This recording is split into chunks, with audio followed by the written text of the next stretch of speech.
வணக்கம் மாணவச்சி மற்றும் மாணவர்களே. இன்று நாம பார்க்க போறது ஜர்னல் என்ட்ரி பற்றி. இது அக்கவுண்ட்ஸ் சப்ஜெக்ட்ல ரொம்ப முக்கியமான பேசிக் டாபிக். சரியான குறி ஜர்னல் என்ட்ரினா என்ன? சிம்பிளா சொன்னா, ஜர்னல் என்ட்ரி என்பது ஒரு தொழிலில் நடந்த டிரான்சாக்ஷன் முதலாவது பதிவு செய்யும் இடம்.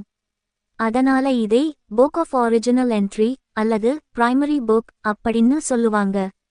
புத்தகங்கள் டபுள் என்ட்ரி சிஸ்டம். ஒவ்வொரு டிரான்சாக்ஷனுக்கும் இரண்டு பக்கம் இருக்கும், டெபிட் கிரெடிட். அதனால தான் இது டபுள் என்ட்ரி சிஸ்டம்னு சொல்றோம். மூளை எப்படி ஐடென்டிஃபை பண்ணுறது? 1. ஆசட் வாங்கினா டெபிட். 2. எக்ஸ்பென்ஸ் ஆயிடுச்சு டெபிட். 3. லயபிலிட்டி வளர்ந்தா கிரெடிட். 4.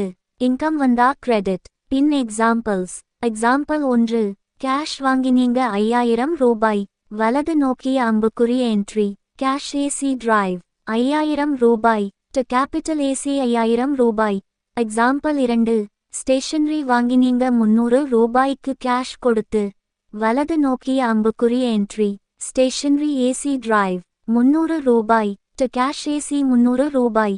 ஜர்னல் என்ட்ரி எழுதுற ஸ்டெப்ஸ். 1. டிரான்சாக்ஷன் புரிஞ்சுக்கோ. 2.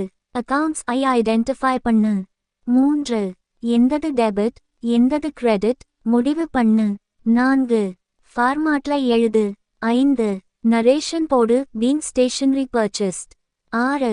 டெபிட் சமன் சேர்த்திட்னா சரியா இருக்கு. Useful tips. லெஜர் அப்டேட் பண்ணும் முன்னாடி ஜர்னல் ஃபைனலைஸ் பண்ணணும். டெய்லி 2 என்ட்ரி பிராக்டிஸ் பண்ணுங்க. ஆசட் மோஸ்ட்லி டெபிட், கேஷ் போனா mostly credit. Suspense account avoid பண்ணுங்க. முடிவில் ஜர்னல் என்ட்ரி எளிமையா இருக்கு. நீங்க டெய்லி பிராக்டிஸ் பண்ணீங்கன்னா லெஜர், ட்ரையல் பேலன்ஸ் எல்லாமே ஈஸி ஆகிடும். இந்த வீடியோ பயனாக இருந்துச்சுன்னா லைக் பண்ணுங்க. பின் டவுட் இருந்தா கமெண்ட் பண்ணுங்க. பொது அறிவிப்பு சப்ஸ்கிரைப் பண்ண மறக்காதீங்க. இது உங்கள் accounts easy Tamil by Sham ஒளிரும் நட்சத்திரம். நன்றி.